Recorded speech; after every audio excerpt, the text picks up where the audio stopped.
Antes de comenzar ya con nuestro acto, muchos de vosotros ya sabéis lo que voy a hacer, y es que le he escrito una breve carta a Rafael Argullol de un lector agradecido, Rafael, que ha visto en tus libros una parcela de tiempo que nos ayuda a hacer el mundo más habitable.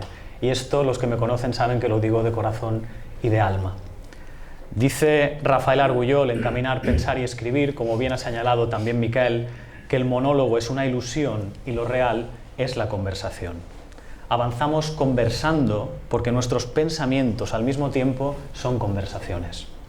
Sus libros, para los que amamos la lectura inquisitiva y filosófica, se han convertido en un faro de esperanza ante el ruido contemporáneo. Sus obras nos devuelven la hospitalidad esencial del corazón y también, obviamente, nos excitan el pensamiento. Como dijo Calderón de la Barca, quien vive sin pensar no puede decir que vive. Y si alguien no piensa, se convierte por inercia en un esclavo de sí mismo y en un ser maleable. Rafael es el eterno escritor viajero, aventurero y explorador del alma humana. A mí me gusta verte, Rafael, como un Ulises del espíritu, porque él nos recuerda que vagar forma parte de todos y cada uno de los arquetipos de lo humano y que el olvido y el recuerdo fundan el tiempo del viaje. Tolkien nos lo recuerda y dice: no todos los que vagan están perdidos. Todo lo importante, comentas, cabe en un zurrón no demasiado grande, porque para convertirnos en los cazadores de instantes de nuestras propias vidas, tan solo hace falta una predisposición honestamente humana para cambiar de piel sin cambiar de alma. Nuestra condición es errante, nuestro aliento breve y nuestro tiempo escaso, pero no exento de belleza. Pensar es la recompensa y el conocimiento un resplandor entre las noches. Como escribe Rafael en Danza Humana, el verdadero premio es sacarte de encima los planetas, las estrellas, el firmamento, para mirar la existencia cara a cara, no como un peso, sino como el magnífico espectáculo en el que nos es dado participar durante nuestros años en la Tierra. Esta es la libertad que sin duda nos merecemos.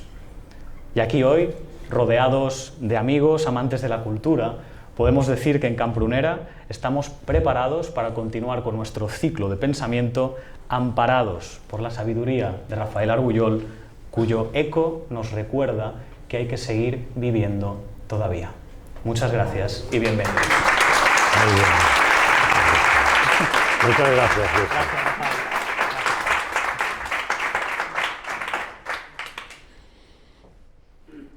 Perfecto, ya debería funcionar.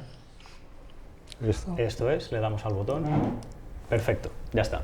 Ya está. Sí. La primera pregunta es realmente sencilla y es: ¿cómo estás? ¿Cómo te encuentras al ver este recibimiento tan bello?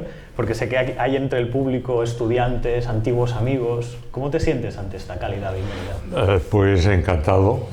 Bon día y muchas gracias por vuestra asistencia. Me siento realmente como en casa y os agradezco mucho la invitación, agradezco la carta que me has enviado, Kiko, agradezco a Miguel, a José, a Suria, a Camprunera en general, pues esta hospitalidad. Y para mí ha sido una vuelta a Mallorca, es una isla que conozco muy bien y que la amo, maravillosa. Ahora cuando veníamos desde Palma y íbamos viendo la sierra, es impresionante. Y la propia situación de Sóller también, con esa especie de ángel protector masivo que es la sierra, pues es espléndido. Con lo cual, muchas gracias por vuestra asistencia, porque tampoco es fácil. Hemos hecho toda una serie de serpentinas para llegar aquí. Un laberinto. Perfecto. Pues yo tengo una pregunta que nos puede ayudar también a abrir el melón y sobre todo también escucharte, que es lo que también tenemos ganas de hacer, voy a plantear la siguiente, y es que en nuestra era actual hay una sutil invitación hacia la amnesia, una suerte de olvido participante dentro de nuestra sociedad. Y tú nos recuerdas que sin memoria no hay vida creativa. ¿Es posible, Rafael, vivir sin memoria en la actualidad? Bueno, sin memoria no es que no haya vida creativa, es que no hay vida humana. Es decir, como salía ayer en el periódico, sin memoria somos esclavos. Entonces, los juegos que estamos jugando en nuestra época son juegos peligrosos, porque hemos ido abandonando nuestra capacidad de memoria, nuestra capacidad de concentración, nuestra capacidad de conexión, de relación de las cosas, nuestra curiosidad cultural, que al fin y al cabo es esa relación entre los distintos conocimientos. Es un juego peligroso que nosotros estamos jugando consciente, inconscientemente, depende del momento. Es un momento, por un lado, prometeico realmente, porque yo, debo ser sincero, jamás hubiera pensado que la humanidad sería capaz de inventar algo como la inteligencia artificial. Jamás. Yo mismo ahora la pruebo como si estuviera ante un mago. Es que en un segundo, en 2 segundos, contéstelo. Es un gran hallazgo prometeico, fáustico de la humanidad, pero claro, es un hallazgo que está incorporado a una dinámica mefistofélica también de pérdida de elementos que son cruciales para lo humano. Claro que quizá dependerá de nosotros, pero estamos en un equilibrio muy complicado. Muy complicado porque, si somos sinceros, el ser humano no va a abandonar, por ejemplo, la inteligencia artificial, ni tiene por qué hacerlo, pero no sé si la va a controlar bien tampoco, porque el ser humano no ha abandonado ni un solo hallazgo de los que ha hecho en toda su historia. Si en los años 40, después de las reflexiones de Hiroshima y después de las reflexiones de Einstein y del propio Oppenheimer, no abandonó una cosa como la bomba atómica, que se veía que era la posibilidad de autodestrucción, sino que al cabo de 2 años ya teníamos la bomba de hidrógeno, pues nuestra dinámica es esta. Con lo cual, la única posibilidad que tenemos, y yo al menos la que defiendo, es intentar agitar los tiempos hacia un nuevo humanismo. Un humanismo que en parte se vincule a la gran tradición humanística, pues, de Grecia, del Renacimiento, Ilustrada, etcétera, pero que en parte tiene que ser completamente nuevo, que incorpore todos los elementos, ventajas y peligros de nuestra época. Antes lo comentaba, pues tiene que ser un humanismo que tenga en cuenta que el eurocentrismo ya no es el razonamiento que corresponde a nuestra época, que tenga en cuenta la revolución de las mujeres, la nueva situación de las mujeres, que tenga en cuenta una relación distinta con los otros animales, que tenga en cuenta una relación distinta con el propio planeta. Personalmente creo que es la única salida que tenemos. En nuestra época se han hundido algunos de los grandes paradigmas europeos y occidentales, hundido en parte, porque es siempre todo relativo, pero por ejemplo el paradigma cristiano ha sido muy importante a lo largo de 2000 años como referencia moral. El paradigma ilustrado humanístico ha sido muy importante. Ahora aparentemente vivimos en un mundo que no tiene ninguno de estas agarraderas, y esto es lo que encontramos a faltar. Entonces, solo creando, no digo un nuevo paradigma, sino una nueva lucha para el pensamiento y para la sensibilidad será posible. O sea, lo que no se puede hacer es estar en actitud indiferente y apática, porque esto es perder la batalla. Esto lleva directamente al abismo. La apatía lleva al abismo. Entonces, cuando tú ves a gente indiferente, apática, búlica, no es que sea equidistante, es alguien que está apostando por el abismo, y esto verdaderamente es muy peligroso. Y creo, con eso acabo, que el elemento central de salvación es la palabra. Es decir, lo que está en una crisis extraordinaria en nuestra época es la palabra.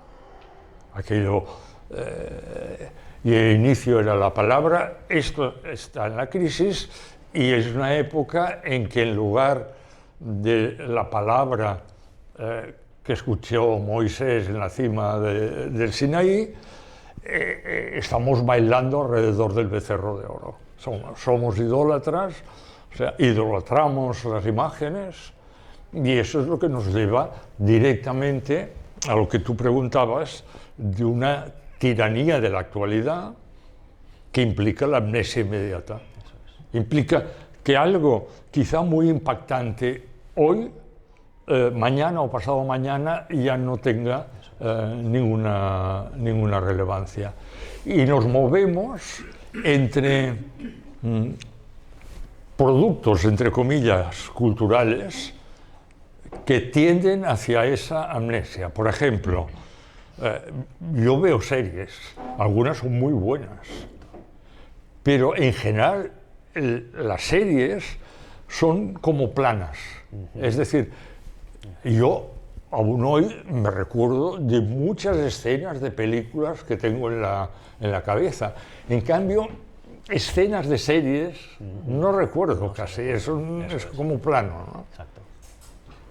Y es lo mismo que el estudiante que accede a la cultura a través de las nuevas tecnologías, que tiene una idea plana de las cosas y sin matices. Y además una idea igualitaria en el peor sentido de la palabra, y es que da lo mismo Leonardo da Vinci que un asesino en serie, es decir, que el mismo plano. La información es plana, sí. Igualmente. Yo me ofendí mucho con un arquitecto de Barcelona que trabaja en Riad, en Arabia Saudí, es decir, bajo la dirección de un tío que troceó periodistas, que es el que dirige actualmente Arabia Saudí, y dijo en una entrevista que se sentía en Riad como en la Florencia de los Medici. ¿En serio? Claro, si tú puedes llegar a tener o la caradura o la ignorancia de decir eso, es que todo se ha igualado, ¿no? Que está igualado, pero para mal. Exacto. Como veis, para iniciar nuestro simposio no está nada mal, pero yo os vuelvo a devolver el coraje, querido público, si alguno de vosotros quiere hacer una apelación o conversar. Si no, no os preocupéis, porque tenemos bastantes preguntas que hacer.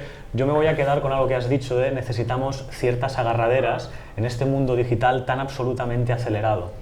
Y en un fragmento que me gustó muchísimo de Caminar, Pensar, Escribir, haces una ecuación matemática que se me ha quedado grabada, que escribes que el ser humano es una suma de miedo y esperanza. Entre ese miedo y esa esperanza, las agarraderas que nos pueden seguir haciendo humanos siguen siendo la palabra, la escritura, la poesía, los sencillos actos de bondad? Sí, yo creo que si lo desnudamos en su esencia, el ser humano es miedo más esperanza. Lo escribió hace muchos años, 2500 años, Esquilo, en el Prometeo encadenado, cuando le preguntan a Prometeo: ¿cómo has logrado que los hombres no entren en una angustia del sinsentido? Prometeo les dice un verso, uno de los versos más importantes de la historia de la literatura universal, dice: les he inculcado ciegas esperanzas. Y estos somos nosotros, o sea, ciegas, pero con esperanzas, o esperanzas, depende de cómo vaya ese baile entre la ceguera y la esperanza, ¿no? Exacto. Por eso yo en otro libro, en Visión desde el fondo del mar, digo que el mejor lugar para representar la tragedia griega serían las salas de espera de los hospitales, porque allá es donde se concentra de manera más pura el temor y la esperanza. O sea, estás a veces esperando que se abra una puerta y por allá puede entrar el temor o puede entrar la esperanza. Con lo cual yo creo que esto es cierto, lo que me preguntabas, y que el origen de lo que estamos llamando arte o de lo que estamos llamando poesía o incluso filosofía está en esa fórmula. Es decir, yo pienso que desde el principio, desde las pinturas rupestres, allá no solo se captaba un bisonte, un ciervo, sino que allá de alguna manera se planteaba ya el problema del tiempo y por tanto el problema de la muerte. Y al plantearse el problema de la muerte y de su hijo predilecto, el tiempo, ya nos planteamos pues todo lo que será el arte, la cultura en general, la poesía, porque es una lucha contra la muerte. Aún aceptando la muerte, es una lucha contra la muerte. Y aún aceptando la ceguera, es una lucha por la esperanza. Este es el gran juego, la gran dialéctica, desde mi punto de vista, en la historia de la humanidad. Entonces, todas las fuerzas que contribuyan a intentar consolidar la esperanza son fuerzas que me parecen pues positivas. De la misma manera que yo ahora, pero ya lo hago a partir de la edad que tengo, divido la humanidad en aquellos que me hacen la vida más agradable y aquellos que la hacen más desagradable. Y a los segundos procuro no verlos nunca, ni oírlos citar. O sea, pues creo que en esa fórmula todo lo que sea apoyar la esperanza, pero que la esperanza, por favor, conozca la primera parte. Eso es. Porque si no entramos en una cosa que me pone muy nervioso, que es el buenismo. No, es decir, el hombre con coraje, con fuerza, con voluntad, tiene que conocer la propia condición trágica de la vida. Eso es. Si no, no vale. Si no, no vale a mí que un tipo que es un pobre hombre que dice yo soy bueno, pues bueno, si tú lo dices, lo importante. Además, no olvidemos que los actos de bondad son secretos y clandestinos casi. O sea, el que exhibe los actos de bondad, como hacen los políticos en general, mal. Exactamente. Casi sería más vanidad, realmente reconocimiento, que no que hagas la bondad por el sencillo acto de hacer esa bondad. Has citado a Prometeo encadenado y Esquilo. A mí se me quedó grabado algo muy importante y me lo enseñó Esquilo, que es el significado de la palabra efímeros. Y esto se engancha con la siguiente pregunta que me gustaría hacerte. Efímeros, etimológicamente, significa hombres de un día. Nosotros somos seres humanos que somos realmente breves. Y ahora mismo estamos notando que hay un miedo a la muerte y al envejecimiento muy grandes. De hecho, tenemos incluso miedo a envejecer mal y postergar la vida como si fuéramos dioses inmortales. ¿Tú crees que en la actualidad hay ese miedo más a la muerte o más ese miedo a envejecer mal o a destiempo? Bueno, es una pregunta muy compleja porque cada uno reacciona de manera distinta, con estrategias también distintas. Yo, por ejemplo, que ya tengo una cierta vejez, no me ha dado mucho miedo la vejez. Bien. La muerte, sí, no es que me dé miedo, no me da miedo, miedo no es la palabra, pero sí me fastidia. Vale. Pero en gran parte porque a pesar de todo lo que digamos de los tiempos actuales y de los futuros, me encantaría tener otra vida para volver a ver cómo van las cosas, ¿no? Por donde... Es como aquel que en su epitafio, en la tumba, estaba... ¿Qué hay de nuevo? Yo sé, a los que visitaban la tumba se encontraban aquel epitafio, es ¿qué hay de nuevo? Pues a mí no soy nostálgico y no es que me excite el futuro, pero en parte sí. Me gustaría ver cómo irá ese gran juego, ese combate al que antes me refería. Entonces, el que Putin y Xi digan o les capten diciendo que quieren llegar a 150 o no sé cuántos años, que la gente se escandalizó o rió, yo creo que es la esencia del poder. O sea, si alguien tiene poder, el verdadero poder no es político y económico social, el verdadero poder es sobre las almas. Claro. Por eso en Rusia no estaba mal cuando se decía, es que este tiene 400 almas, se referían a siervos, pero se decía 400 almas, ¿no?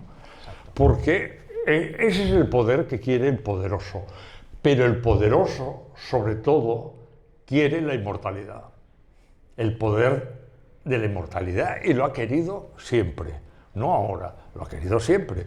Por eso se han intentado pues, prolongar la existencia a través de las pirámides, a través de los monumentos, a través de las tumbas. Cuando vas a estos cementerios, por ejemplo, de Montjuïc en Barcelona, que son una maravilla de obras de arte, y piensas, bueno, pero este es ¿qué hay de nuevo? ¿No? Porque tú ¿cómo vas a disfrutar eso? Por eso que la muerte, yo pienso que es inútil temerla,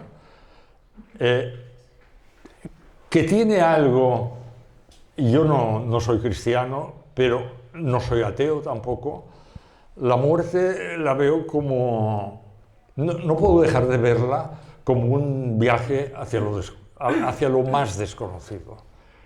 Y me quedo en ese punto, Ahora, si en esos momentos entrara por aquí Mefistófeles y me dijera, vamos a hacer un pacto tú y yo, tal, yo lo haría inmediatamente. Me encanta que juntes también lo del epitafio, porque me reí muchísimo cuando tú comentas que tuviste una conversación contigo mismo acerca de qué poner en tu epitafio y pusiste entre exclamaciones, tenías la idea de poner viajó, entre exclamaciones, importante. Pero después dices que te estabas dirimiendo por otro que es estuvo de paso. Y me encantó. ¿Nos puedes explicar en qué punto estás de los epitafios? Del epitafio no, pero te puedo contar cuál es el letrero mejor que he visto en mi vida. Que era cerca de Ciudad de México, a unos 20 o 25 kilómetros, un lugar que se veía un cartel enorme que decía Club privado, para socios y no socios exclusivamente. Y esta es un poco nuestra situación en la vida. Esto es la vida. Entonces, yo el epitafio me parece que lo voy cambiando cada día. Qué maravilloso. Y en esto que me comentabas también, lo del viajó, o sea, tú te has pasado gran parte de tu existencia viajando de un lugar a otro, y que yo quería preguntarte si llegó primero el viaje o la escritura, o si fue algo que tú fuiste descubriendo con el paso de la vida y de tus lecturas también. Mira, va paralelo, va paralelo. Yo empecé a escribir muy pronto.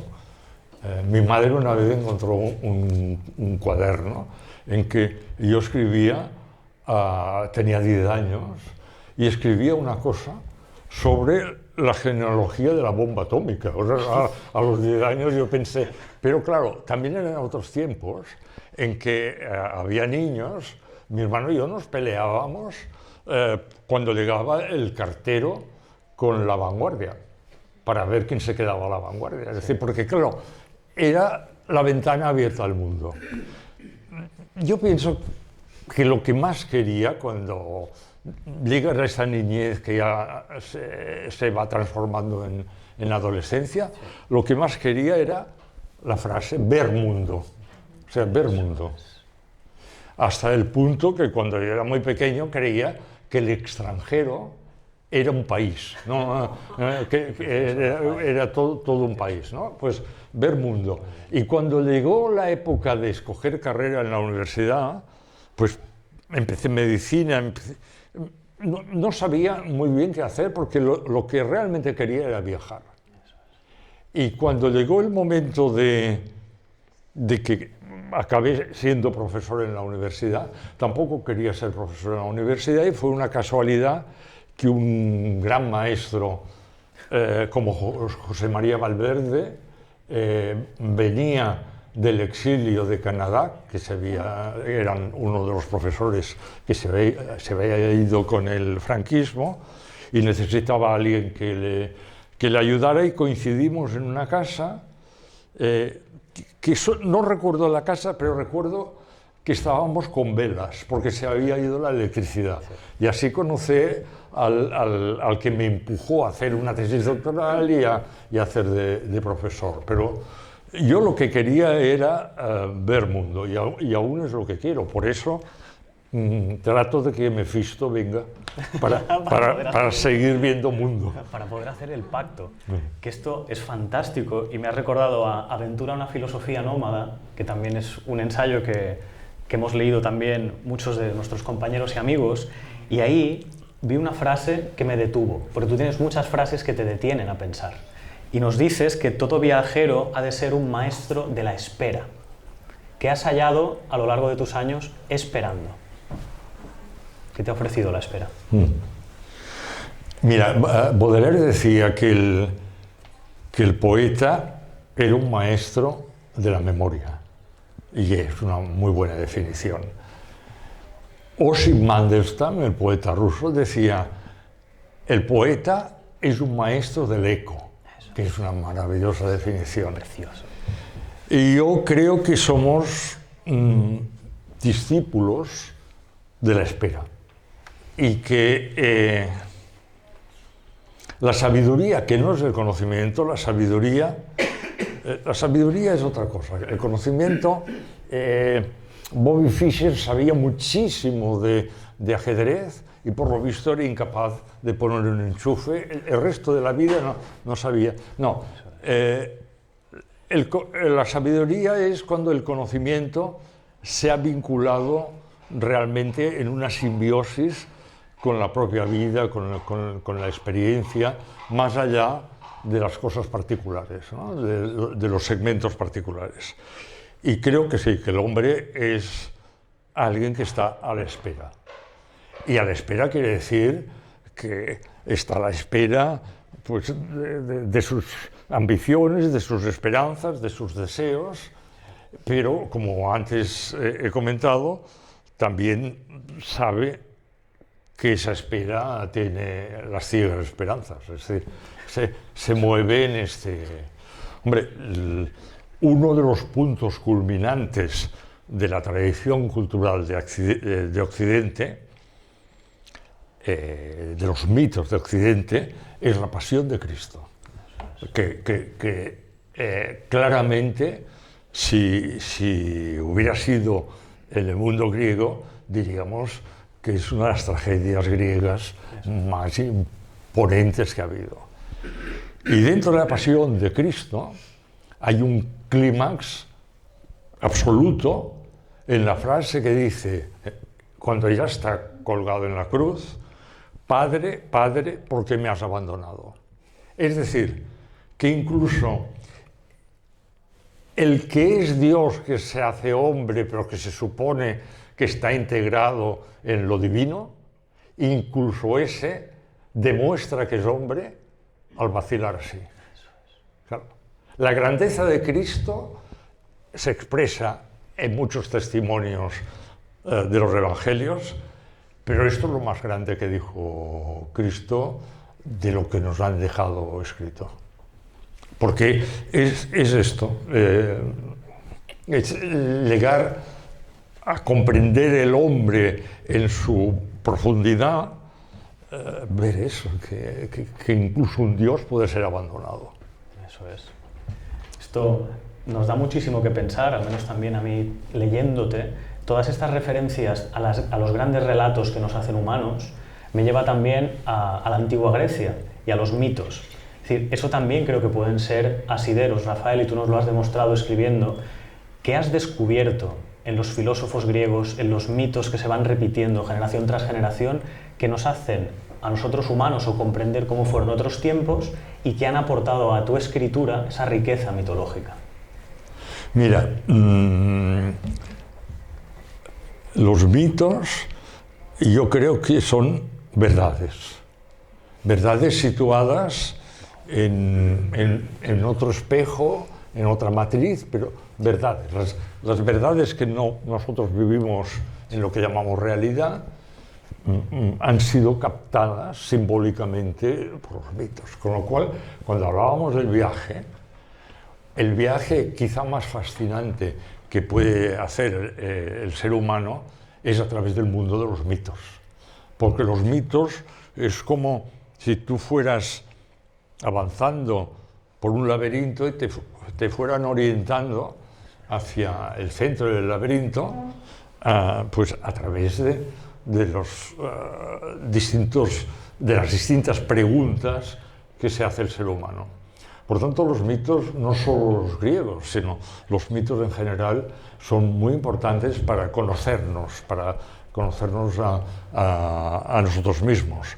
Y he aprendido mucho. En cuanto a los griegos, iba a decirlo, he aprendido todo, pero casi todo. Hay una parte de mí que es amante de la ciencia. Por eso empecé medicina, yo quería ser cirujano. Me interesa la ciencia y he llegado a la conclusión que la gran diferencia entre el mundo del arte, filosofía, literatura, por un lado, y el de la ciencia es que mientras el primero es sobre todo un mundo de preguntas, el de la ciencia es un mundo que da respuestas también. Y el primero no responde a un tiempo lineal, pasado, presente, futuro, sino que responde a un tiempo cíclico. O sea, si Platón nos interesa, no es arqueológicamente, se nos interesa porque nos conmueve y nos implica ahora. Si Dante o Shakespeare nos implican y conmueven, es lo mismo, son contemporáneos. Un artista o un escritor del pasado solo nos interesa si es un contemporáneo, es decir, si estás dialogando con él de manera contemporánea. En cambio, la ciencia, que es una de las aventuras más impresionantes de la humanidad, la ciencia sí que está vinculada a un tiempo lineal, porque Nosotros podemos admirar mucho el sistema cosmológico de Ptolomeo, pero nosotros sabemos que después es eso, Newton, Einstein, que es una admiración arqueológica, sí, o de historiador si quieres, pero la ciencia sí que deja atrás verdades, pero la filosofía no deja atrás verdades, son las mismas. Entre otras cosas porque las preguntas son pocas, son las mismas, son pocas. Es decir, si nosotros intentáramos reducir al máximo las preguntas que se han hecho los filósofos y se han hecho los poetas, ¿cuántas serían? ¿6, 8, 10? No muchas más, ¿no? Mientras, como ya se vio con Aristóteles, la ciencia tiene que desplegarse en un universo mucho más amplio y cuantitativamente más amplio, ¿no? Sí. Hay una frase en tu libro también en la que me detuve, que dices que tenemos que rehuir un poco del famoso conócete a ti mismo y abogar más por un piérdete y vuelve. Y a mí me encantaría que nos explicaras este razonamiento del piérdete y vuelve, ¿qué implica perder y volver? O perderse y volver. Es que el famoso lema conócete a ti mismo, si uno lo aplica mecánicamente, no sirve para nada. Porque conocerse a uno mismo a través de uno mismo y por sí mismo y mirándose a sí mismo no lleva a nada. O sea, nos conocemos a través de lo otro y de los otros. Entonces, lo otro, por ejemplo, el viaje es esa búsqueda de conocimiento a través de lo otro. El amor, la amistad es esa búsqueda de conocimiento a través de los otros. Y de nuevo surge el tema de monólogo y diálogo. Es que un monólogo no nos va a hacer conocer más a uno mismo. Uno tiene que atreverse al diálogo. Por eso, a veces el narcisismo solipsista es una expresión de cobardía, que es no arriesgarte, no atreverte, no ponerte en el lugar del otro. Pasa también con las otras culturas. Uno está muy bien pertrechado en su cultura, en su aldea, muy bien, pero no sales de la aldea. Entonces, si tú quieres conocerte a ti mismo como aldeaño, perfecto, pero si no, no, tienes que abrirse. Entonces es un proceso, sí, es un poco eso, Rodalmón y Tornoborn. Sí, hay que salir, porque además la experiencia del viaje es la experiencia de verse desde fuera. Y al verse, en cierta manera hay que llegar a ignorarse para reconocerse. Entonces el conócete a ti mismo es muy interesante, pero siempre que no se vea como la línea recta entre dos puntos. Hay que saber que conócete a ti mismo no es la línea recta, sino que es unas curvas con meandros por todos lados. Qué maravilla. Y Rafael, has comentado antes que tú querías ser cirujano. Sí. Y esto me parece interesantísimo porque también hay un pasaje que me dejó pensando, y ya nos metemos dentro del mundo de tu escritura también, y es que dices que el escritor tiene 5 oficios.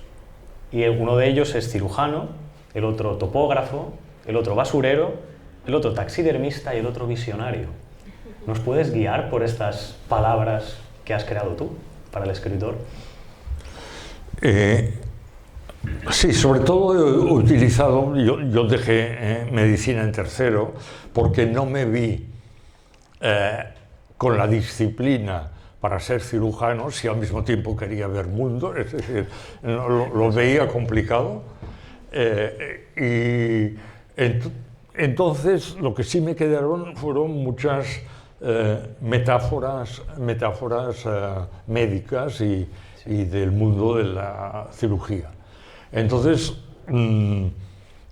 es verdad que escribir no deja de ser estar con el bisturí intentando ir más allá de la piel de las palabras y ver el trasfondo de las palabras, porque las palabras, el error y el empobrecimiento es cuando quedan como una corteza, como una epidermis, hay que profundizar. Entonces yo creo que el escritor tiene que convertir la pluma en el cuchillo del cirujano. Pero también he utilizado otra metáfora, combinada con la del topógrafo, que es el del astrónomo, que es la idea de que el escritor también tiene que intentar no quedar encerrado en un laberinto lógico y un laberinto lingüístico que no le permita ver más allá de su mansión, ¿no? Entonces, por eso, no sé si eras tú o quién me comentaba, o Miguel, ese doble... Sí. Cuando me preguntan por mi escritura, yo digo, microscopio o telescopio. Exacto. Microscopio es para ir indagando en el interior, en la intimidad. Pero cuando veo que la intimidad se puede convertir en obscenidad, entonces giro la lente y voy hacia las dimensiones universales. Y cuando veo que esto se puede convertir en demasiado abstracto y conceptual, lo giro de nuevo y vuelvo. Entonces es como una gimnasia entre las dos lentes. Qué maravilla, de verdad. Y claro, cuando tú acabas de concebir el libro y la escritura, tienes ya como el artefacto creado después de años de investigación. Cuando tú has terminado de crear una obra, dejas que ella coja el vuelo, lo remonte y que sean los lectores los que acaben de completarla, o ya estás pensando en el siguiente libro que vas a crear. ¿Cómo es la vida de tus libros una vez terminados? Depende del libro, sí.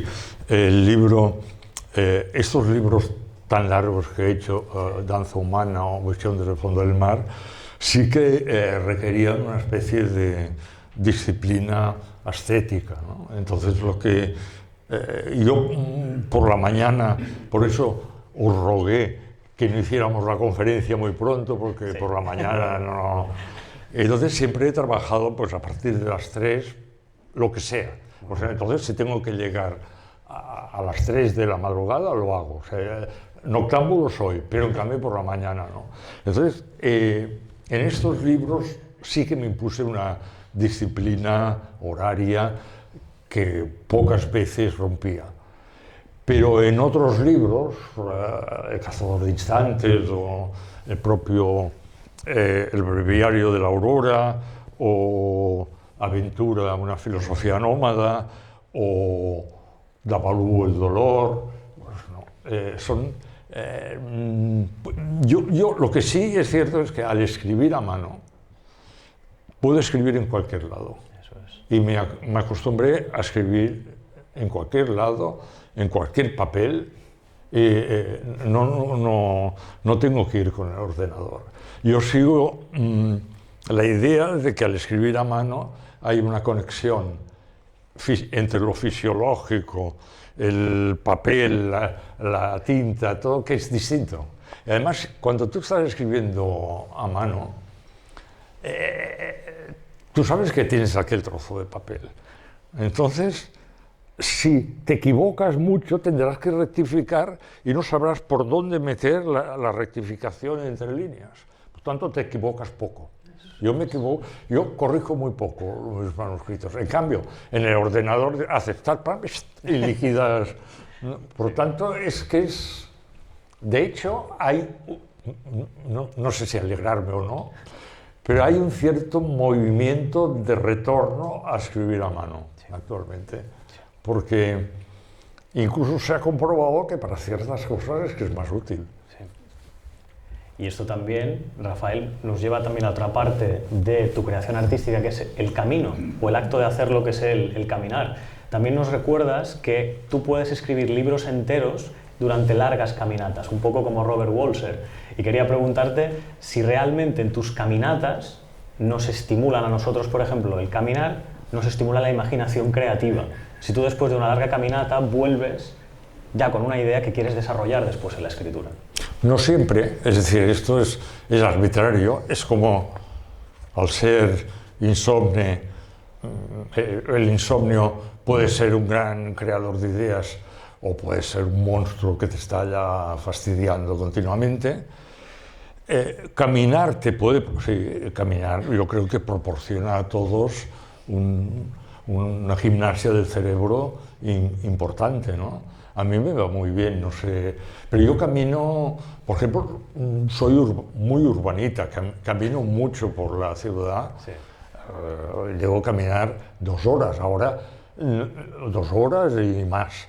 Ahora no hay tanto el placer del flaneur de Baudelaire, que era ir viendo aquellas tiendas exóticas y rarísimas. Ahora Zara está por todos lados, así, pero bueno, es igual. Yo vivo además en el centro de Barcelona, y es verdad que me agobian mucho, como a todos los turistas. Tengo la suerte de vivir en un piso elevado y allá no pasan turistas, pero debo reconocer que me gusta vivir entre la vida. Es decir, que cuando salgo me gusta encontrar gente.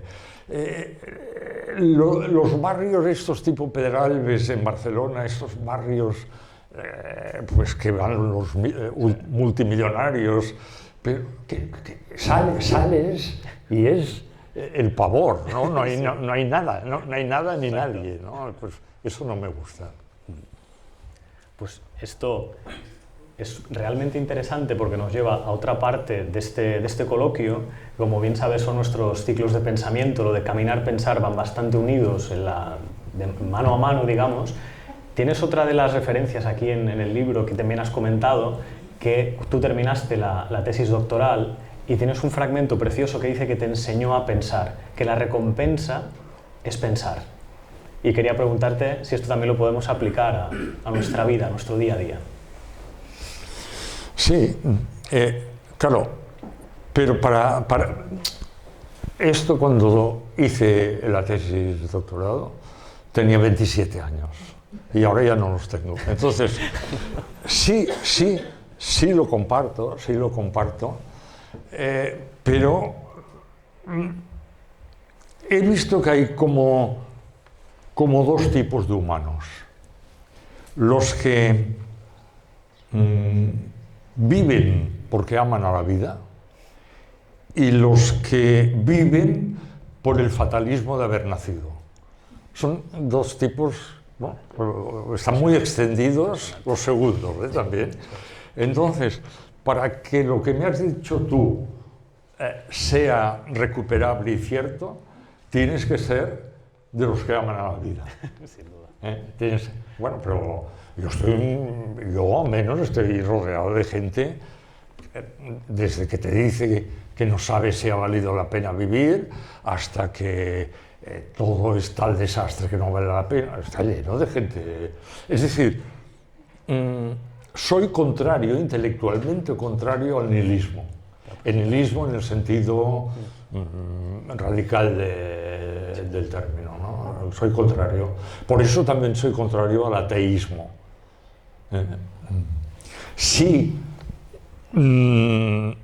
Si nos toca la nada, que es posible, yo incluso me he inventado ya un verbo para eso: nadearemos. Como nadeamos antes de ser concebidos. Estábamos en la nada, nadeamos, hemos vivido esto que no sé si es un sueño o, como dice ahora Musk, una simulación, y volveremos a nadear. Si lo que nos toca no es la nada, pues a viajarlo, sí, a disfrutarlo, a conocerlo. Qué absoluta maravilla lo del nadearemos. Esto también me lo apropio y me detengo. Pero espero un año, porque lo voy a sacar en el próximo libro y es un invento propio. No, decía de apropiarlo ya como filosofía. Después, sí, faltaría más. Y esto del nadear, como estamos en el corazón del Mare Nostrum y tu relación con el mar es realmente bella, me gustaría leeros algo que escribes sobre el mar que es absolutamente delicioso y que dará pie a esta pregunta, y es que tú dices que el mar es un buen confidente. Escucha sin exigir explicaciones, agota sin crueldad y absuelve por amor. ¿Cuál es tu relación con el mar? Pues esta la relación con el mar.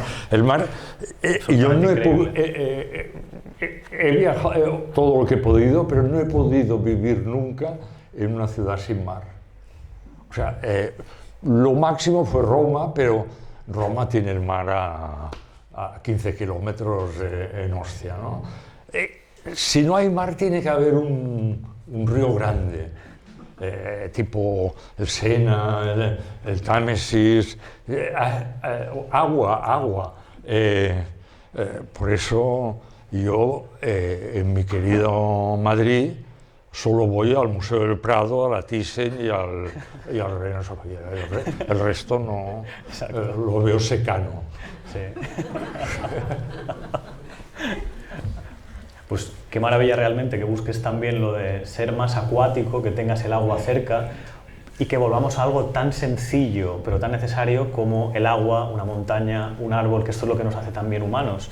Y como en la actualidad, en el mundo contemporáneo, tenemos tantos flashes artificiales para captar nuestra atención, me gustaría preguntarte, entre esta aceleración moderna, la incertidumbre y las contradicciones, ¿cómo podemos educar la mirada para evitar las distracciones del mundo moderno? Yo, si viviera aquí en Sóller, educaría la mirada con la montaña.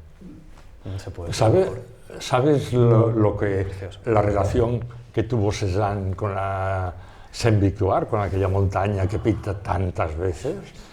Pues es que esto es una maravilla. Es que no, si se tiene esta montaña, esta pared brutal, es una forma de meditación continua. No se puede expresar mejor. Realmente, yo quería hacer porque vamos bien de tiempo, una pregunta relacionada con la hospitalidad esencial. Porque aquí tenemos muchísimos amigos también que han venido y están disfrutando seguro de escucharte. Me gustaría que nos explicaras qué significa para ti la verdadera amistad y la hospitalidad, que son tan mediterráneas. Bueno, antes hablabas de los griegos. Los griegos, dos amigos cuando se despedían, partían aquel cilindro llamado simbolón, de donde viene nuestra palabra simbólico, ¿no? Se lo llevaba cada uno por su cuenta y al cabo de los años, si se volvían a encontrar, volvían a encajarlo. Pues la amistad es eso, es esa capacidad de guardar el encaje del símbolo, aunque esté separado, es decir, es una forma de amor, sin duda, es una forma de amor pasional también, pero quizá respecto al amor sensual y sexual, la amistad tiene un toque más apolíneo, más de una cierta serenidad, porque yo he visto que con el paso de los años, si no la cultivas, si es un jardín que no cultivas, se agota también, el amor es algo más, como está vinculado para bien o para mal con la sensualidad, con la sexualidad. Digo para bien o para mal porque aún no he llegado a conclusiones al respecto, a ver si era mejor separar las cosas o estar juntas. Es como más complejo porque incorpora toda una serie de elementos de la vida cotidiana, de responsabilidades. Tienes a las instituciones asomando por allá, sea al casarte, sea al bautizarte, es decir, es otra cosa. La amistad puede ser algo casi, secreto, casi en que no exiges, en teoría no exiges. Hay que cuidarla, pero no exiges. Y la hospitalidad es esta idea que es tan bonita en la Biblia, en que tú tienes que recibir al peregrino y tienes que recibir... Ahora, lo que no sé es si tienes que recibir al cantamañanas, ¿no? Pero al peregrino sí. Eso iba ahora a abrir el turno de preguntas. Ese es el momento perfecto para hacerlo, lo repetimos. Pedid la voz y se os dará. Pido la voz, hablo directamente. Eso es. Bueno, yo le felicito porque es impresionante la cantidad de ideas y de cosas. Y quiero volver al principio, a la inteligencia artificial. Yo estoy totalmente convencido de que, oye, soy cirujano, bueno, jubilado, pero sí he sido cirujano. Y o sea que tú sí acabaste la carrera. Entonces, cuando yo empecé a ejercer, abríamos, o sea, éramos cirujanos laparotómicos. Después vino la laparoscopia. Hoy en día ya no vende. Hoy en día los humanos, si dices que has abierto, yo ya no trabajo de cirujano, estoy jubilado, pero si dices que has abierto es una derrota, hay que dar explicaciones. Y lo digo porque yo creo que la inteligencia artificial ha venido para quedarse. Y además, muy seriamente, no para quedarse de aquella manera. Y lo digo porque yo ahora pregunto, hago una reflexión y pregunto. Por ejemplo, yo estoy convencido de que hoy en día la inteligencia artificial no puede escribir poesía. La mal escribe. Mezcla Góngora con Quevedo, lo que tiene. Pero sí puede explicar bien un poema. Si tú a la inteligencia artificial le das un poema y le dices explícamelo, te dirá posiblemente lo que tú hubieras descubierto por ti mismo y más cosas. Y allí es el incremento de la inteligencia artificial. Lo mismo puedes hacer con una pintura. Tú le puedes decir una imagen a la inteligencia artificial y le dices explícamelo. A veces te quedas sorprendido porque, claro, lo sabe todo. Es como si hubiera 100 Albertos Argullón delante que pudieran hablar. Es así. Entonces, y además, yo por ejemplo, un poema que recuerdo, me dice, es la isla de Mallorca. En ningún lado ponía que era la isla de Mallorca. Entonces llegué a pensar, esto lo sabe porque yo le pregunto y tengo el teléfono, a través del teléfono, del móvil, y le pregunto a través del móvil y él me localiza y por esto sabe que es aquí, no lo sabe por las cosas, por las connotaciones del poema. Entonces, mi pregunta es muy concreta. Lo mismo que la gran decepción que tuvimos muchos cirujanos, yo llegué a ser laparoscopista, pero no de los buenos, porque a mí no me enseñaron laparoscopia en mi especialidad, tal. La tuve que aprender cuando los otros ya salían aprendidos, y ahora ya no es la laparoscopia, ahora es la robótica.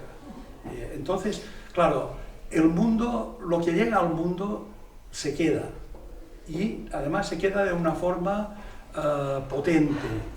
Entonces, mi pregunta es, ¿la inteligencia artificial algún día escribirá poemas? Cuando digo escribirá poemas, quiero decir palabras que realmente te toquen, y lo haga la inteligencia artificial y no lo haga un sabio. Esa es mi pregunta. ¿Será tan difícil distinguirlo como en estos momentos es difícil distinguir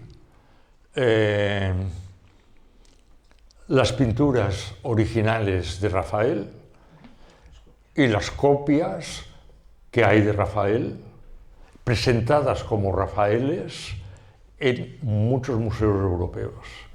Pero eso era tan así. Yo viví 4 años en Italia y al final me especialicé en un pasatiempo que era, cuando iba a un museo, buscar los Rafaeles y ver cuál era original y cuál no.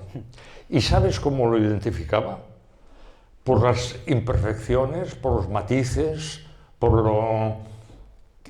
las imperfecciones y matices te decían que era de Rafael. Lo que era demasiado perfecto, demasiado plano, sin matices, era la imitación. Entonces la inteligencia artificial, que como tú dices, ha venido para quedarse, y a mí, el primero que he dicho es que me parece que es un invento portentoso, increíble casi, creo que hablando con la inteligencia artificial te das cuenta que no puede dominar los matices. Entonces, un poema sin matices va a crear emociones planas también. Ese es el tema. Para que una obra de arte y una obra de poesía realmente funcione, tiene que tener la imperfección del proceso creador, no el producto manufacturado. Es un poco también ahí el comentario entre erotismo y pornografía. Ahora pronto se combinarán pornografía e inteligencia artificial, robótica, lo que quieras. Pero ¿qué será más excitante desde el punto de vista erótico del viaje, de la exploración, del descubrimiento? ¿El erotismo o la pornografía robótica? El erotismo. Porque esto te llevará a toda una serie de dilemas, de riesgos, de elecciones que tú tienes que hacer. En cambio, lo otro será manufacturado. En el momento en que realmente nosotros vivamos en un mundo en que los poemas serán hechos por máquinas y nosotros no distingamos eso, es que nosotros hemos dejado de ser también humanos y ya somos máquinas sin que lo sepamos. De la misma manera que creo que la inteligencia artificial es un invento tan importante porque es prácticamente el último invento humano. Porque a partir de ahora quien inventará será la inteligencia artificial. No sé. En cuanto a los médicos tengo mi duda porque ahora con un amigo cirujano del Hospital del Mar de Barcelona estamos planteándonos hacer un nuevo juramento hipocrático que haría falta en las salas de espera médicas volver al juramento hipocrático. Bueno, entonces, en cuanto a los médicos, cuidado porque un amigo al que le declararon un cáncer, que afortunadamente era un cáncer controlable, me dijo, cuando me comunicó esto, me dijo, ojalá el médico hubiera sido inteligencia artificial, que es muy afectuosa y cordial, porque el médico que me lo comunicó no dejó de mirar el ordenador en todo el tiempo y no me miró los ojos ni la cara en ningún momento. Entonces, claro, este había llegado a la conclusión que era más humana una posible inteligencia artificial que el mecanicismo de muchos médicos actualmente, que lo que hacen es, bueno, ligas, miran la pantalla, te piden unas pruebas y te largan. O sea, no, ni te miran el fondo de los ojos, ni la lengua, nada. Eso es a propósito, no tienen más remedio. Sí, claro, es el sistema que tienen 15 minutos o 12 minutos, sí, ya lo sé. Vamos a seguir con la ronda de preguntas y conversaciones, porque sé que en ese sector literario hay mentes pensantes, que tú fuiste profesor de una de esas mentes pensantes, de hecho. Fuiste profesor de una de esas mentes pensantes. ¿Ah, sí? Que está por aquí. Entonces, no sé si tenéis alguna pregunta. Que se identifique. Identifíquese el alumno. ¿Qué tal? Encantado de volver a verte. Alumno tuyo en la Pompeu Fabra, creación literaria. Y bueno, Kiko me acaba de hacer una... Lo siento, Jaime. No, la verdad es que estabas enseñando los fundamentos de la creación literaria y con Visión desde el fondo del mar. Me encantó, fue unas clases maravillosas. Me gustó mucho el enfoque, digamos, personalista y holístico, en una maestría en que era todo muy literario y bueno, tú fuiste un poco más, una visión más panorámica. Y de hecho, lamenté no haberte escogido como tutor de tesis, pero todo el mundo decía, no, con Rafael Argullol es muy difícil porque todo el mundo quiere. No pasa nada. Pero bueno, lo que me llamaba la atención también de su intervención y lo que has dicho es el proceso realmente en la creación literaria y en la creación teatral, como has hecho, musical. El proceso es lo más humano que hay. Y claro, el proceso a mí me sorprende mucho como escritor, me sorprende mucho que nadie incluso se sienta tentado por leer un poema. Me refiero a cualquier persona que haga una actividad artística o artesanal o incluso cocinar una paella. Lo más divertido es cocinar la paella, lo más divertido es escribir la novela, es lo más divertido. Y si uno pasa 5 años como Flaubert o un año como una novela más breve, eso es realmente lo que aporta felicidad, profundidad. Y para el lector igual, lo que aporta profundidad es el tiempo. En Visión desde el fondo del mar, pues uno necesita un par de meses para leerlo y comprenderlo bien. Y no sé, el erotismo también, conocer a una persona, si eso se te da en un segundo, a mí ni siquiera me tienta. Es como con todo respeto, justamente artificial, falso, es falso, no es real. Y creo que aunque una inteligencia artificial hiciera el Ulises o En busca del tiempo perdido en un clic, yo no me sentiría tentado, porque justamente lo que me gusta del tiempo perdido es que fueron 15 años en la vida de un asmático encerrado en una habitación de París, y eso es lo que me llama la atención. Y en el viaje no, gracias. Gracias, Jaime.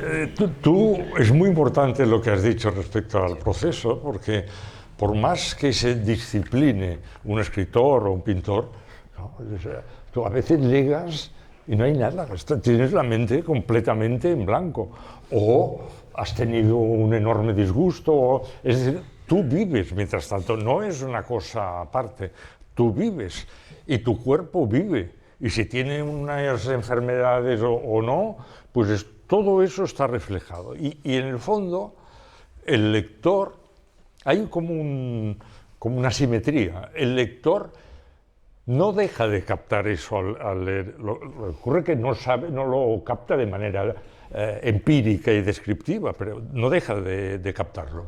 Entonces, todos los mecanismos de imitación, es que incluso pasa, fíjate, en los plagios. O sea, cuando lees una cosa que ha sido plagiada, hay un no sé qué que resbala, hay algo, aunque esté plagiado palabra por palabra, pero no respira de la misma manera que el texto original de verdad. Entonces, claro, y en la pintura igual.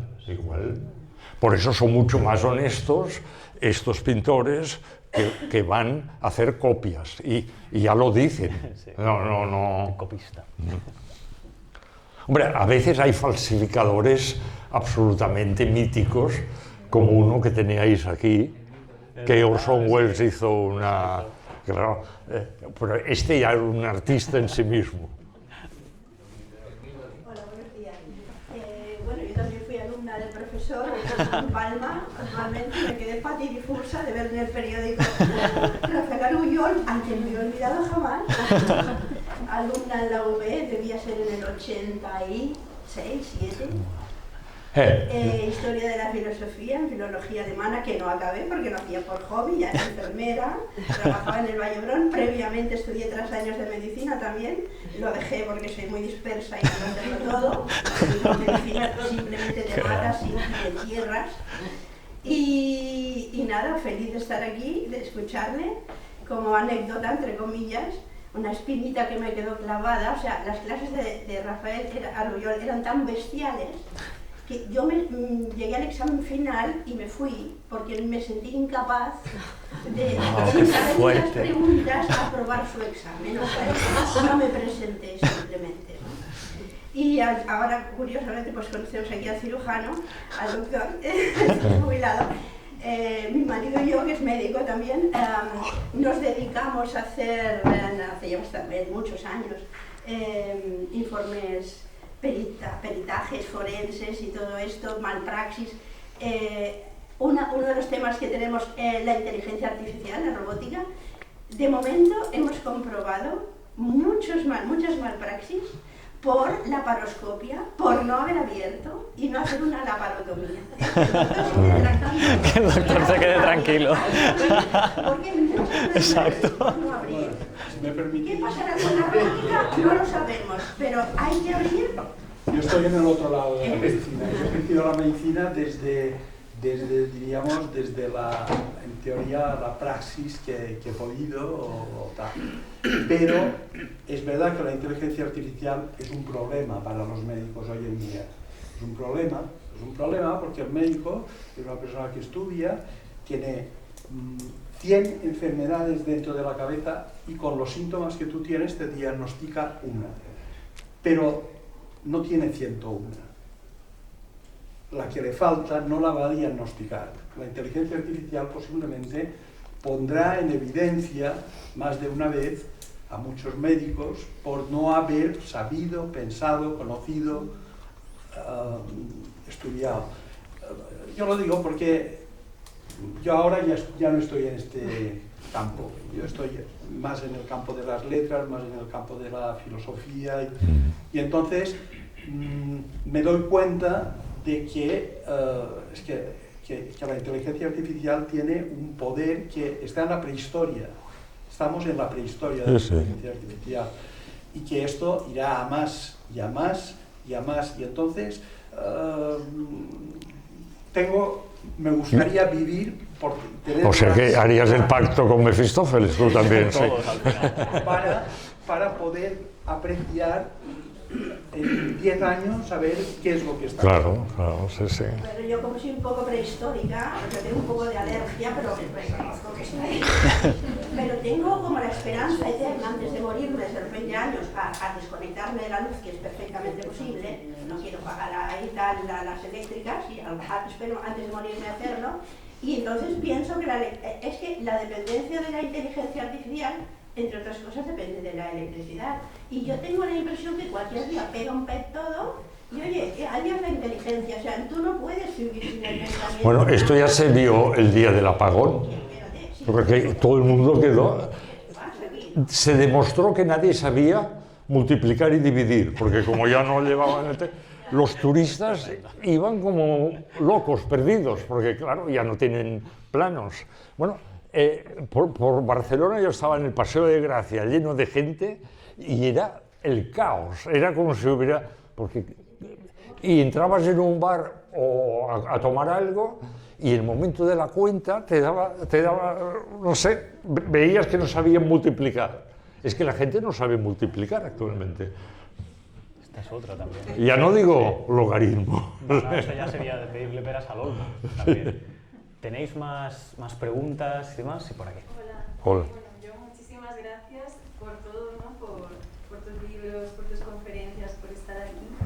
Y a mí, por volver un poco a Grecia, a mí hay algo que dices en una conferencia que me ha quedado siempre un poco la duda, y es que dices que en esta, corrígeme, porque a lo mejor tiro de memoria, que en esta etapa que estás en Roma y tal, hay un momento en el que dices que descubres esta búsqueda del ethos. Y a mí es algo que me genera... ¿Esta búsqueda de? Del ethos. ¿Cómo a qué te refieres realmente con esto, ¿no? Con este descubrimiento que haces y que, ¿no? Ahí dices un poco como que te guía. Pero esto no lo he dicho aquí hoy. Aquí no, Sí. Una idea que me he quedado de decir y... La verdad es que no lo recuerdo. El descubrimiento del ethos. Del ethos, sí. Bueno, que... De la ética. Dices algo así como que te guía el ethos o algo... es que no sé cómo que te puedes referir. Me extraña un poco porque Roma, a la que amo mucho como ciudad, la ciudad ideal para invitar a letos, no sé si es, porque entre el Vaticano y los emperadores, y Calígula y Nerón, y no sé, o sea, es una ciudad maravillosa, pero no diría yo que es el lugar más aconsejable para letos, incluso la Roma actual. Sí, o sea, pero bueno, no recuerdo, en una conferencia fue. Sí, en la fama, que a lo mejor, no sé exactamente, porque de hecho a mí me sorprende porque digo, como que no sé hasta qué punto tu vida es tan esto. No. No sé si es que hay algo que yo no comprendo o... Sí. Sí, no. Roma es maravillosa, pero ejemplar desde el punto de vista moral no es. Muy bien. ¿Tenéis alguna por aquí, la compañera? Sí, ficción, no te has adentrado demasiado en ella. Aunque, bueno, hay elementos de ficción en algunas novelas, ¿no? Uh-huh. Lo que querría saber es si te cuesta escribir ficción, ¿qué reto supone para ti escribir en ficción? Bueno, yo hace años ya hablé de escritura transversal como lo que yo defiendo como poética propia. He escrito 4 o 5 novelas, entre ellas La razón del mal, que fue el premio Nadal del 92 y que en cierto modo fue una premonición de la maldita pandemia que lo tuvimos pues 20 años antes. No, sí que he escrito ficción, pero en un momento determinado lo que yo he intentado es llevar mi escritura a esa escritura transversal.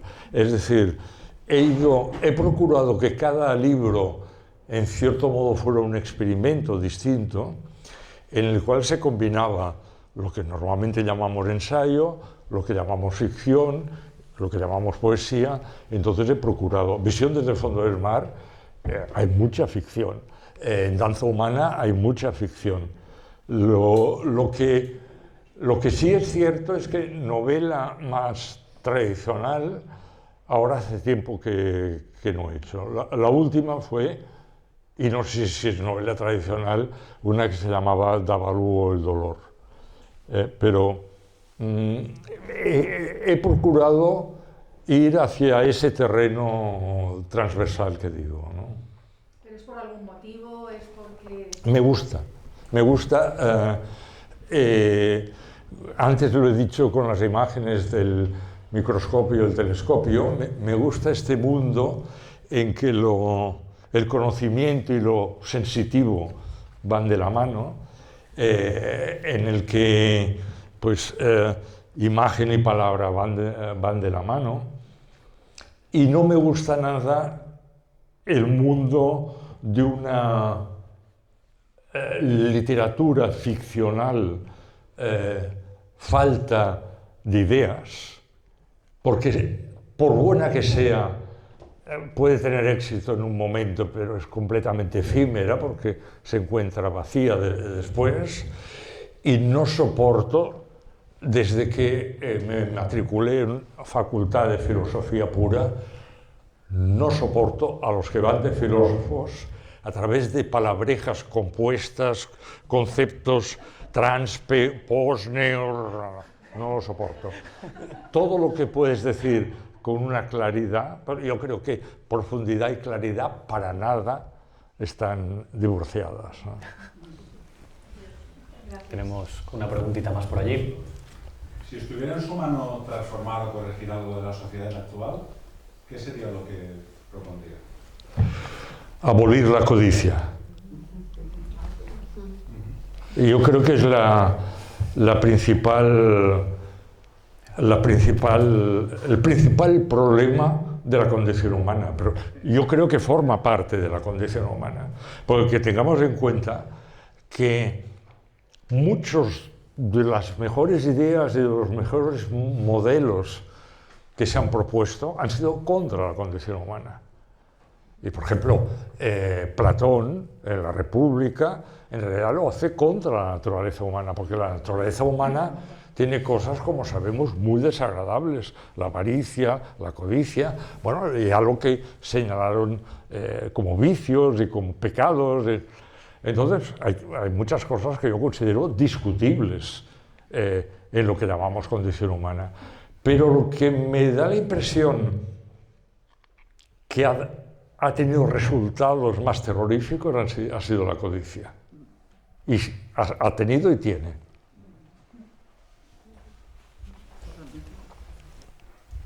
Muy bien, tenemos espacio para a lo mejor alguna preguntita más. Estamos llegando al final de esta conversación y coloquio. No sé si alguno de ustedes tiene ganas de intervenir o hacerle una última pregunta a Rafael.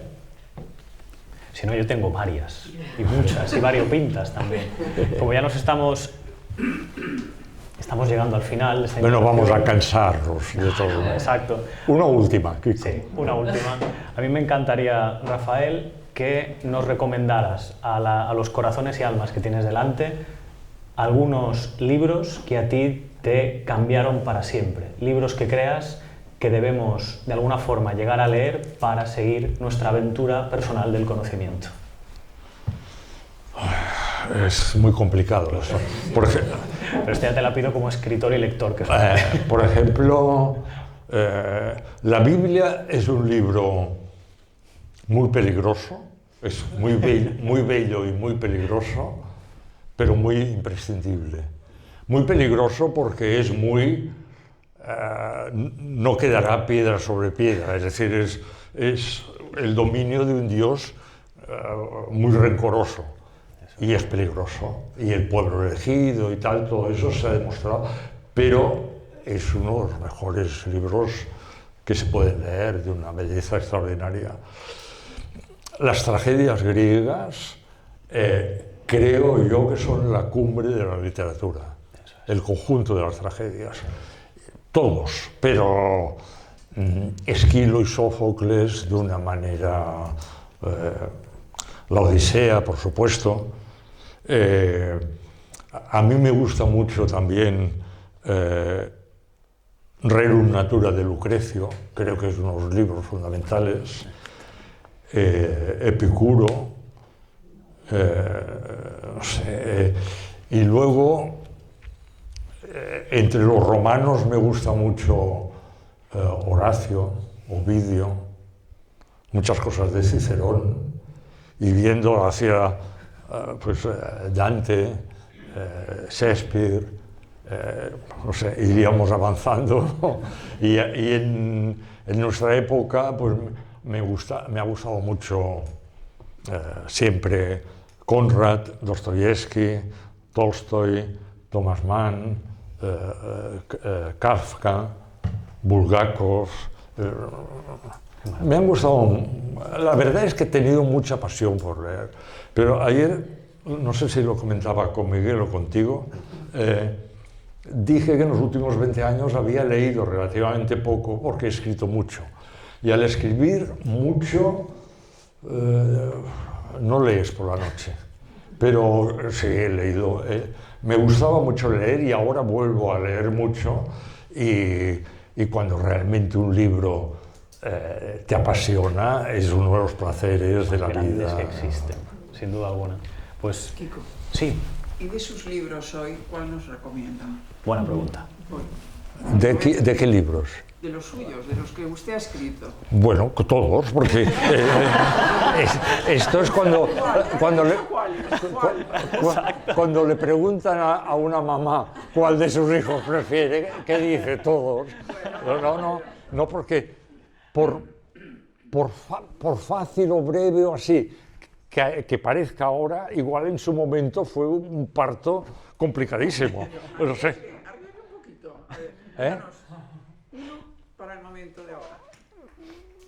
Quizá Visión desde el fondo del mar o Danza humana, estos dos. Que están muy unidos, no son seguidos, pero están muy emparentados. Fantástico, muchas gracias. Pues muchísimas... Bueno, tenemos una última, esta será la última, ¿de acuerdo?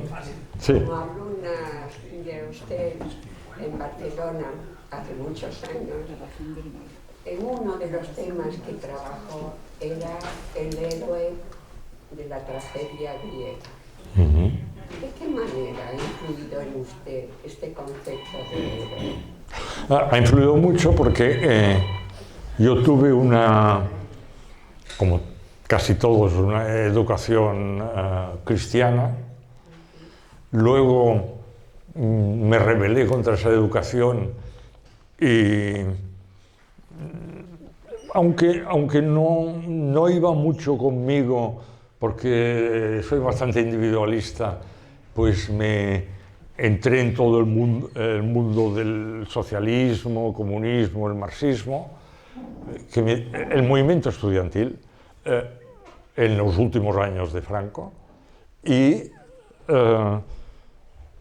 llegó un momento que esto no era lo mío, no me convencía, y entonces es cuando empecé a buscar como una concepción propia, que es lo que he intentado desarrollar toda la vida.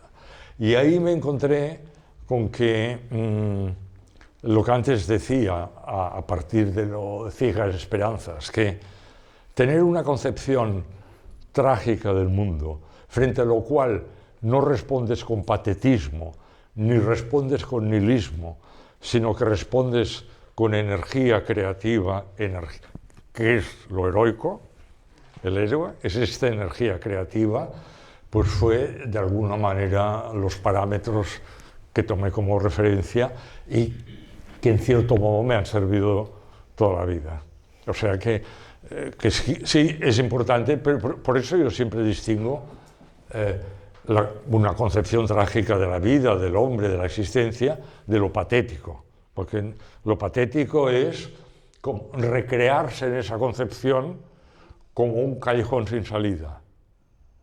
Lo nihilista es abandonarse a la indiferencia y yo soy partidario de la acción en ese sentido. Lo ideal es un equilibrio entre contemplación y acción.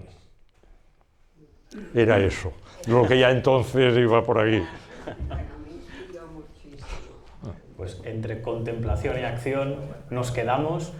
Que tengan felices viajes en esta aventura del conocimiento. Gracias de todo corazón, Rafael, por estar hoy aquí. Este aplauso fuerte es para... Gracias.